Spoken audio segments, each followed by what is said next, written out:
Notícia surpreendente no Dragão. Hoje acordamos todos com uma notícia que parecia mentira. O Al Ittihad está disposto a pagar os 70 milhões da cláusula de rescisão do Rodrigo Mora. Portanto, o Rodrigo Mora pode estar a poucas horas de sair do Porto. A saída deste jogador em particular choca todos os portistas porque é o jogador preferido da grande parte dos adeptos. Isso deu para notar, por exemplo, na apresentação do clube, que foi o jogador mais ovacionado, porque é um menino formado no clube. Tem apenas 18 anos, a época passada levou a equipa às costas, literalmente, fez golos incríveis, faz jogadas incríveis, tem muitas comparações com o Messi, com o Maradona, pode ser o único jogador da sua geração, ao nível talvez do Cristiano Ronaldo, em Portugal. Pode ser o próximo Cristiano Ronaldo em termos de qualidade de jogo e de projeção mundial. Já disse em vários vídeos anteriores e continuo a achar que este foi o único grande erro que Farioli cometeu no Porto, que foi tratar o Rodrigo Mora como uma jovem promessa, como um jogador que vem com algum talento de uma equipa B ou dos Júniores e que vai aos poucos se adaptar. Não era esse o caso. O Rodrigo Mora era a grande estrela do Porto. E eu acho que o Farioli não compreendeu bem isso. Eu não sei se também não há falha da estrutura em não explicar bem isso ao Farioli. Eu acho que pode haver também algum excesso de desacreditação do plantel da época passada. O Farioli chega com o papel de salvador, passam-lhe a ideia, e que de facto é verdadeira, de que é preciso fazer uma ruptura completa com o passado porque foi uma época desastrosa. Eu acho que Farioli olhou para o Rodrigo Mora como um jovem que no meio do caos acabou por sobressair, mas que numa equipa com muita estrutura e a jogar bem seria apenas um suplente. É esta a ideia que eu tenho. O Farioli começou por tentar adaptá-lo a médio, a número 10. Esteve a pré-época inteira a insistir. O primeiro jogo, frente ao Vitória de Guimarães, o Rodrigo Mora nem entra, porque entra o Eustáquio para o lugar de Gabri Veiga, mas depois o Farioli dá um passo atrás antes do jogo com o Gil Vicente e diz que o Mora pode jogar noutras posições que não número 10. Foi uma mudança completa no discurso dele em relação ao Mora. Eu acho que é aí que ele percebe o erro. Não sei se ele já sabia que havia ali movimentações para o jogador sair. Eu sei que o Mora nunca levantou ondas. Ninguém tem dúvidas do profissionalismo dele. Agora, deu para ver na cara dele que ele estava incomodado, primeiro com o camisola número 10 para o Gabri Veiga, e depois com não ser titular e ainda ter que jogar numa posição que não é a dele. E eu acho que custa muito ao Rodrigo Mora. Nós temos que nos esquecer que ele tem 18 anos. Ele era a estrela do Porto e deve-lhe custar muito ver William Gomes a passar-lhe à frente, PP, que fez uma época desastrosa, a ter uma nova oportunidade, e o Mora foi posto de lado. O jogo em que ele entra frente ao Atlético de Madrid, ele entra com muita vontade e ainda se vê que ele quer mostrar serviço, faz uma jogada incrível que correu o mundo, quase dá golo, um golo à Messi mesmo. Ele entra frente ao Gil Vicente, faz outra vez uma grande exibição, quase volta a marcar golo, mexe completamente com o jogo. O Mora é um craque acima da média, eu acho que está acima até da qualidade individual dos outros jogadores do Porto. E toda a gente tem dito, até aqui nos comentários do vídeo, que 70 milhões parece uma cláusula pequena, que de facto é. Para um jogador de 18 anos é muito, mas para a qualidade que ele tem é pouco. O facto do Farioli não ter apostado muito nele pode ter feito com que alguns tubarões europeus tivessem recuado no interesse. Só que o Rodrigo Mora tem um bom empresário, pode ter mostrado aqui alguma insatisfação e a solução está na Arábia. A Arábia tem muito dinheiro e é este tipo de jogadores que a Arábia precisa para promover o seu futebol. E agora o Porto está numa situação complicada. Deixar sair o jogador preferido dos adeptos ou convencê-lo a ficar sem garantias de que seja titular.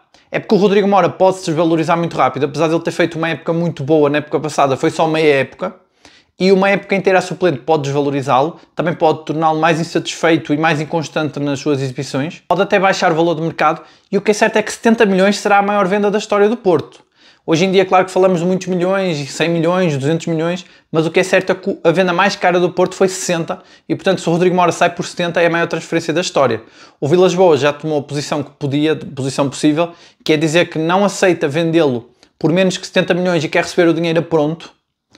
Isso pode realmente pôr dificuldades, porque são sempre negócios complicados, que metem cláusulas e o Vilas Boas aqui fecha a porta a isso. Isso pode ajudar que o Rodrigo Mora não saia, mas também se o jogador quiser sair não há muito a fazer aqui. Como o Farioli deu esse tal passo atrás e já colocou o Mora a extremo direito e já o põe como possibilidade até para falso 9, como temos falado aqui nos vídeos, eu acredito que mais tarde ou mais cedo o Mora poderia já ser titular do Porto. No entanto, este arranque foi um bocado difícil, não teve em conta o estatuto do jogador, apesar da idade. Eu acho que o treinador só olhou mesmo para a idade, desvalorizou um pouco, porque talento ele tem, toda a gente sabe. Muita gente aqui nos vídeos anteriores comentou que ele seria o novo João Félix. Não vai ser, porque claramente o Mora tem outra qualidade, é outro jogador, não tem nada a ver. Essas comparações são sempre complicadas. Claro, também compará-lo com o Messi também não é o correto, mas isto é só para dizer que ele não é que ele seja um Messi ou um Ronaldo, é que ele pode chegar a esses níveis. Ele mostra ter talento para isso. E claro que o Porto não vai conseguir segurá-lo muito tempo. Seria um privilégio tê-lo mais uma época. Eu acho que o Farioli não viu dessa forma. Mas vamos ver então como é que se desenrola os próximos dias. O Rodrigo Moura pode estar na porta de saída.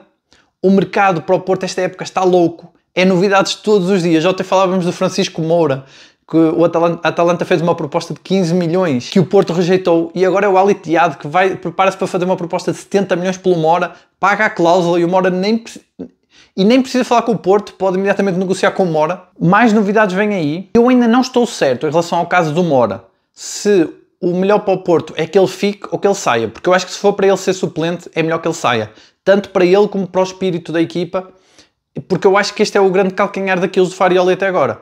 Está a fazer uma preparação perfeita, a equipa está a jogar muito, a empolgação é muito à volta da equipa e acho que o Rodrigo Moura é a única falha. E portanto, se o Rodrigo Moura sai pela cláusula de rescisão, até pode ser um alívio para toda a estrutura do Porto, dizer perdemos o nosso jogador preferido, mas é porque o nosso jogador com mais talento, mas é porque pagaram a cláusula e não havia nada a fazer. Isto até pode ser uma boa solução para o Rodrigo Moura. Agora, também lhe pode acontecer o que aconteceu ao Zaidu. O Zaidu já estava na porta de saída, o Martinho lesionou-se, o Zaidu joga frente ao Gil Vicente, faz um grande jogo, o próprio Farioli elogiou no fim do jogo, e agora é apontada a titularidade para o jogo com o Casa Pia. Muitas notícias apontam que o Farioli de facto tem esse perfil de valorizar o jogador que jogou, que treinou mais tempo e que jogou mais tempo com ele. E mesmo estando Francisco Moura pronto e apto e sendo o jogador preferido, que tem características mais adequadas ao modelo de jogo de Farioli, ele parece que está inclinado a apostar outra vez no Zaidu porque gostou da exibição e porque valoriza esse jogador que está há mais tempo a treinar e a jogar com ele. E pode acontecer o mesmo ao Rodrigo Moura. Se ele joga frente ao Casa Pia, por exemplo, a titular, seria uma surpresa, mas imaginemos que o Rodrigo Moura faz um grande jogo e fica a titular no Porto. Pode esta transferência também não se concretizar porque o Rodrigo Moura agora já está bem no Porto e rejeita. Mesmo que o Ali Tiado pague os 70 milhões, o Rodrigo Moura pode sempre rejeitar. Portanto, fiquem abertos a acontecer o mesmo ao Rodrigo Moura que aconteceu com o Zaidu. De qualquer forma, ainda muitas dúvidas no ar. Ontem também surgiu a notícia de que o Diogo Costa poderia ter dado instruções ao seu empresário de que queria sair do Porto, está à procura de soluções. Ele não quer sair a mal, mas acha que esta é a época certa para sair. Isto vai muito em contramão do que temos falado nos vídeos e do que nos tem chegado, de que o Diogo Costa queria ficar mais uma época no Porto para ser campeão e jogar o Mundial de Seleções. No entanto, parece que isso é mais a vontade do Porto, que é valorizar o jogador, porque o Diogo Costa, ao que parece, põe esta época como uma boa época para sair. Se sai Rodrigo Moura e Diogo Costa, eu acho que o Porto não fica menos competitivo, acho que ainda pode ser campeão. No entanto, são dois reveses, porque são dois jogadores da casa, que têm muito estatuto e é sempre complicado vê-los sair e o Porto vai ganhar muito dinheiro, com certeza vai conseguir contratar outros reforços. Acredito na capacidade desta estrutura para adaptar os reforços e para escolher bons reforços, porque tem feito isso esta época, não foi um ou dois, foram 7 bons reforços, portanto acredito que pode arranjar soluções. De qualquer forma é sempre complicado estar a perder, com a época já em andamento, estar a perder estas figuras do clube. Em sentido contrário, o Porto também está a fazer ali um forcing pelo Kiwior. As notícias já dão praticamente como certo que o Kiwior vai assinar pelo Porto. O Arsenal fez aqui uma jogada qualquer em que o Kiwior foi convocado para um jogo de hoje, mas parece que o Porto depois desse jogo vai voltar a falar com o jogador e com o Arsenal e parece que está muito próximo dele assinar pelo Porto. É uma grande contratação. Eu acho que o Kiwior vem para lateral esquerdo, muita gente fala que ele vem para central, mas se vocês repararem há muitos rumores ainda de defesas centrais. Ainda ontem se falava de um central, penso que é Léo Pereira do Flamengo, e há outros rumores de centrais, eu acho que não são para ser levados a sério, até porque são jogadores muito caros, mas a mim mostra que o Porto anda a sondar defesas centrais.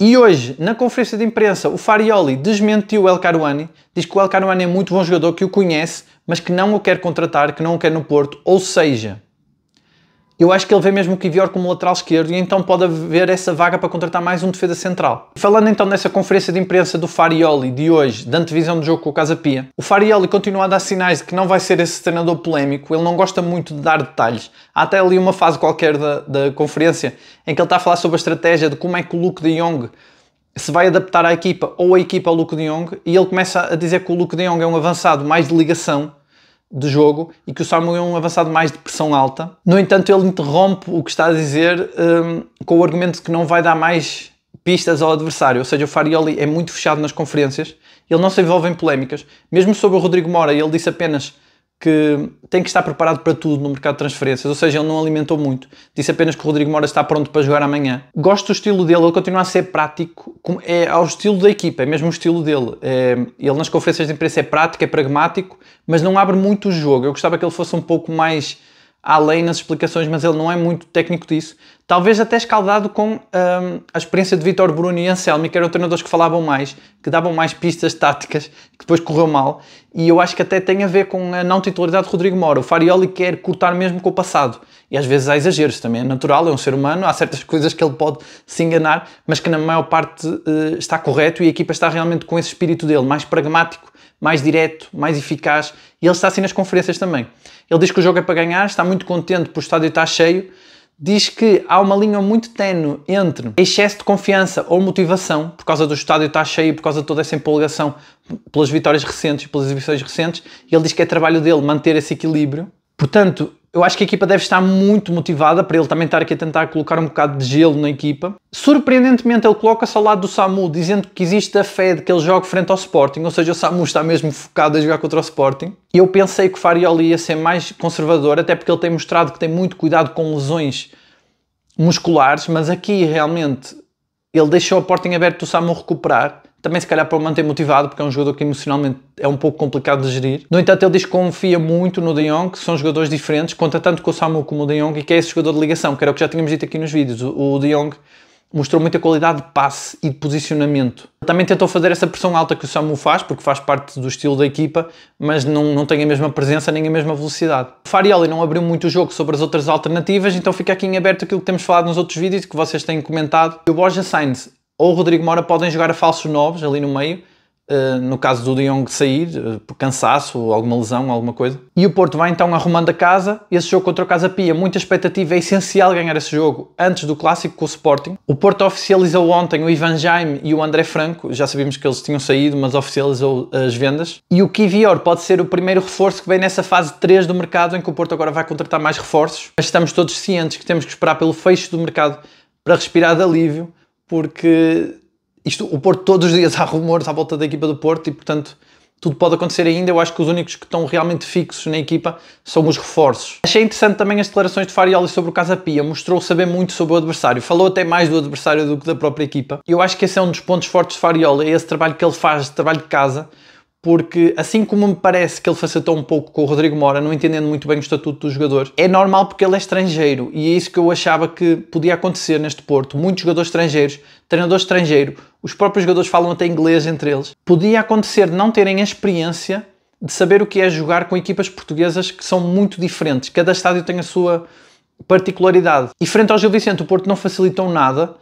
E eu acho que é muito por causa deste trabalho que Farioli faz de entender bem o adversário, e isso ao menos ajuda a que não haja tantas surpresas para ele sobre estas diferenças no futebol português. E por falar em futebol português, surgiu também ontem a notícia de que a Liga atribuiu nota negativa à arbitragem do jogo do Porto frente ao Vitória de Guimarães no Dragão. Segundo a análise deles, o Tiago Silva devia ter sido expulso naquela falta feia sobre o Alan Varela. E eu estou curioso para ver a avaliação do jogo do Gil Vicente Porto, que eu acho que aí a arbitragem foi ainda pior. Acho que muito pior. Mas o Porto está realmente com essa intensidade, com essa vontade, com essa fome. Enquanto o Porto estiver a jogar com essa pressão alta e com essa agressividade toda, vai ser difícil ser surpreendido, tanto por arbitragens como por adversários mais traiçoeiros. É inacreditável como a equipa está tão forte e há tanto entusiasmo, mesmo com todas estas mudanças e estes rumores todos de transferências à volta da equipa. A equipa continua sólida e o Porto amanhã deve manter o mesmo 11 que jogou contra o Gil Vicente, com a única alteração forçada de sair o Samu e entrar o Luke de Jong. Ficaria muito surpreendido se Rodrigo Mora jogasse a titular, mas acho que seria uma boa jogada se o Farioli quiser que o jogador fique,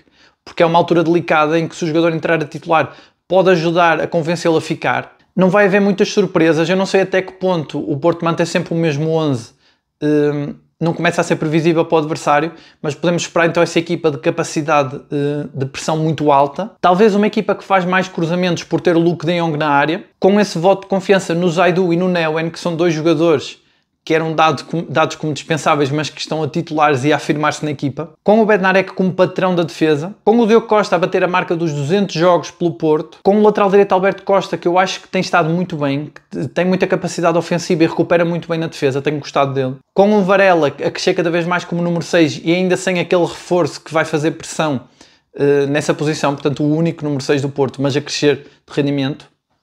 Com o Gabri Veiga, nessas características, mais escondido no meio campo, o jogador que dá menos nas vistas, mas que põe a bola a correr, que esperemos que venha com menos agressividade, no sentido daquelas quesilas que ele tem com os adversários, que podem custar cartões desnecessários. Com o Froholt a assumir-se como o patrão do meio campo, aquele jogador que tanto vai à frente para marcar golo, como vai atrás para salvar jogadas de perigo, que domina aquele meio campo. Para já, o melhor jogador do Porto. Ainda bem motivado pelo golo que marcou ao Gil Vicente, pela excelente exibição, o homem do jogo. Um Borja Sainz ainda à procura de golos. Vamos ver como é que ele sai agora com o Luuk de Jong, em que ele precisa mais de fazer assistências. Com esse PP transformado, que agora parece outro, parece novamente o PP dos tempos iniciais no Porto, e com essa possibilidade de entrada do Rodrigo Mora aí de surpresa em alguma parte do 11. Agora eu quero saber de vocês, o que é que vocês acham desse jogo? Acham que o Rodrigo Mora pode entrar? Qual é a vossa expectativa? Qual é que vocês acham que vai ser o 11 inicial? Como já é costume neste canal, qual é a vossa previsão do resultado? Qual é o vosso prognóstico? Quem é que vai marcar os golos? Qual vai ser o resultado? Qual é a vossa expectativa para esse jogo? O que é que vocês acham do caso Mora? Acham que o Rodrigo Mora deve sair, deve ficar? Acham que 70 milhões é muito, é um recorde para o clube, mas mesmo assim muita gente acha que é pouco. Se vocês concordam com novamente a titularidade do Zaidu, o que é que vocês acham do mercado dos reforços? Hoje eu não falei tanto, mas tem-se falado que o Sudakov pode assinar pelo Benfica, abrindo assim a possibilidade do Porto ter que ir buscar outro médio. O que é que vocês acham do Kiwior, que pode estar a poucas horas de assinar pelo Porto? Será que é a possibilidade de venda do Rodrigo Mora que está a possibilitar essa compra do Kiwior? Será que é verdade que o Diogo Costa quer sair ainda neste mercado de transferências? Muitas questões que se colocam para o jogo da manhã, mas também há muita expectativa e confiança na exibição do Porto frente ao Casa Pia. Já sabem, deixem os vossos comentários, eu leio sempre todos. Ontem alguém me fez a pergunta interessante sobre o Gustavo Sá, se era ou não um rumor para levar a sério.